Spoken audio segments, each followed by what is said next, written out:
यीशु मसीहा आया है, मेरा यीशु जिंदा है, मेरा यीशु जिंदा है।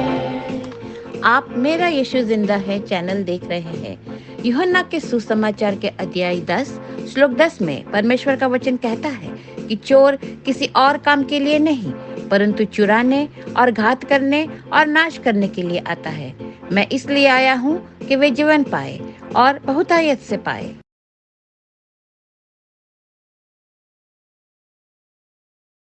प्रिय भाइयों और बहनों, प्रभु यीशु मसीह के नाम में आप सबको जय मसीह। आज हम एक ऐसे विषय पर बात करेंगे जो आजकल बहुत से लोग टालते हैं या मजाक में उड़ा देते हैं, नरक की वास्तविकता। लोग कहते हैं नरक वो तो पुरानी कहानी है, डराने के लिए बनाई गई। आज के युग में कोई नरक नहीं, लेकिन बाइबल परमेश्वर का वचन बिल्कुल साफ साफ कहती है नरक वास्तविक है। यह कोई काल्पनिक जगह नहीं बल्कि एक भयानक स्थान है जहां अनंत यातना होगी। यीशु मसीह ने स्वयं नरक के बारे में सबसे ज्यादा बात की है। उन्होंने इसे कई बार आग का कुंड, रोना और दांत पीसना, अनंत दंड कहा है। आज हम बाइबल के आधार पर देखेंगे कि नरक क्या है, वहाँ क्या होता है और सबसे महत्वपूर्ण हम उससे कैसे बच सकते हैं। आइए प्रार्थना करें।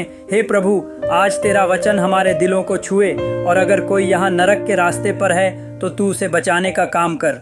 आमीन। सबसे पहले आइए हम यीशु की एक प्रसिद्ध कहानी सुने जो नरक की सच्चाई को सबसे ज्यादा स्पष्ट करती है। यह लूका 16:19-21 में है। एक धनी मनुष्य था जो बैंगनी और मलमल के वस्त्र पहनता था और प्रतिदिन बड़े ठाट बाट से मौज मस्ती करता था। और एक गरीब मनुष्य था जिसका नाम लाजर था, जो घावों से भरा हुआ उस धनी के फाटक पर पड़ा रहता था और चाहता था कि धनी की मेज से गिरने वाली रोटियों के टुकड़ों से अपना पेट भरे, और कुत्ते आकर उसके घाव चाटते थे। और ऐसा हुआ कि वह गरीब मर गया और स्वर्गदूत उसे लेकर इब्राहिम की गोद में पहुंचा दिया, और धनी भी मर गया और मिट्टी में मिला दिया गया। और नरक में यातना भोगते हुए उसने आंखें उठाईं और दूर से इब्राहिम को और उसकी गोद में लाजर को देखा। तब पुकार कर कहा, हे पिता इब्राहिम, मुझ पर दया कर और लाजर को भेज कि वह अपनी उंगली का सिरा पानी में डुबोकर मेरी जीभ को ठंडा करे, क्योंकि मैं इस आग में बहुत तड़प रहा हूँ। परंतु इब्राहिम ने कहा, हे पुत्र, स्मरण कर कि तूने अपने जीवन काल में अच्छी वस्तुएं प्राप्त की थीं और लाजर ने बुरी वस्तुएं, पर अब वह यहाँ शांति पा रहा है और तू यातना भोग रहा है। और इन सब के अतिरिक्त हमारे और तुम्हारे बीच एक बड़ी खाई ठहराई गई है, जिससे जो यहाँ से तुम्हारी ओर जाना चाहें वे नहीं जा सकते और न वहाँ से हमारी ओर कोई आ सकता है। तब उसने कहा, तो हे पिता, मैं तुझसे विनती करता हूँ कि तू उसे मेरे पिता के घर भेज दे, क्योंकि मेरे 5 भाई हैं, कि वह उन्हें चेतावनी दे, कहीं वे भी इस यातना के स्थान में न आए। इब्राहिम ने उससे कहा, उनके पास मूसा और भविष्यद्वक्ताओं के लेख हैं, वे उनसे सुने। उसने कहा, नहीं हे पिता इब्राहिम, परंतु यदि कोई मरे हुओं में से उनके पास जाए तो वे मन फिराएंगे। उसने उससे कहा, यदि वे मूसा और भविष्यद्वक्ताओं की नहीं सुनते तो यदि कोई मरे हुओं में से भी जी उठे तो भी वे मन नहीं फिराएंगे। लूका 16। भाइयों और बहनों, यह कोई साधारण कहानी नहीं है। यीशु ने इसे इसलिए सुनाया ताकि हम समझें मौत के बाद 2 ही जगहें हैं, स्वर्ग या नरक। धनी व्यक्ति ने जीवन में आराम किया, लेकिन नरक में आग की यातना, भयंकर प्यास और कोई राहत नहीं। लाजर ने जीवन में दुख झेला, लेकिन स्वर्ग में शांति। और सबसे डरावनी बात, एक बार नरक में जाने के बाद कोई वापसी नहीं, कोई प्रार्थना, कोई विनती, कोई दूसरा मौका नहीं। खाई इतनी बड़ी है कि पार नहीं हो सकती।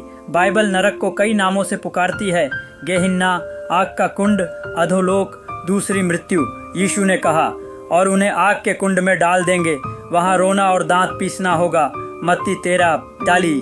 और यदि तेरा हाथ तुझे ठोकर खिलाए तो उसे काट डाल। तेरे लिए लंगड़ा होकर जीवन में प्रवेश करना अच्छा है कि दोनों हाथ रहते हुए तू नरक में उस बुझती न आग में चला जाए, जहाँ उनका कीड़ा नहीं मरता और आग नहीं बुझती। मरकुस 9:43-40। यीशु बार बार कहते हैं, आग कभी नहीं बुझती, कीड़े कभी नहीं मरते। यह शारीरिक और आत्मिक दोनों यातना है। अंत के दिनों में क्या होगा? और मृत्यु और अधोलोक भी आग की झील में डाले गए। यह आग की झील तो दूसरी मृत्यु है, और जिस किसी का नाम जीवन की पुस्तक में लिखा हुआ न मिला वह आग की झील में डाला गया। प्रकाशित वाक्य 20:14-15। और अंतिम फैसला, और ये अनंत दंड भोगेंगे, परंतु धर्मी अनंत जीवन में प्रवेश करेंगे। मत्ती 25:46। नरक परमेश्वर से पूर्ण अलगाव का स्थान है। वहाँ न रोशनी, न शांति, न प्रेम, केवल अंधकार, यातना और पश्चाताप का रोना। लेकिन सुनो, अच्छी खबर है, परमेश्वर किसी को नरक नहीं भेजना चाहता।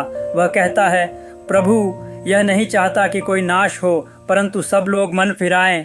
2 पतरस 3:9। यीशु मसीह क्रूस पर मरे ताकि तुम नरक न जाओ। उन्होंने तुम्हारे और मेरे पापों की सजा खुद उठा ली, क्योंकि परमेश्वर ने जगत से ऐसा प्रेम किया कि उसने अपना इकलौता पुत्र दे दिया, ताकि जो कोई उस पर विश्वास करे वह नाश न हो, परंतु अनंत जीवन पाए। यूहन्ना 3:16। आज अगर तुम्हें लगता है कि तुम नरक के रास्ते पर हो, पाप में, बिना यीशु के, तो आज ही पश्चाताप करो। यीशु से कहो, प्रभु मैं पापी हूँ, मैं तेरे पास आता हूँ, मुझे बचा ले। यीशु कहते हैं, जो मेरे पास आएगा उसे मैं किसी रीति से बाहर नहीं निकालूंगा। यूहन्ना 6:7। आज फैसला कर लो, कल का दिन नहीं आ सकता। हे प्रभु यीशु, आज हम तेरे सामने हैं। अगर कोई यहाँ नरक से बचना चाहता है तो तू उसके दिल को छू। हम सबको तेरा भय दे और तेरी प्रेम की याद दिला। आमीन। मेरा यीशु जिंदा है।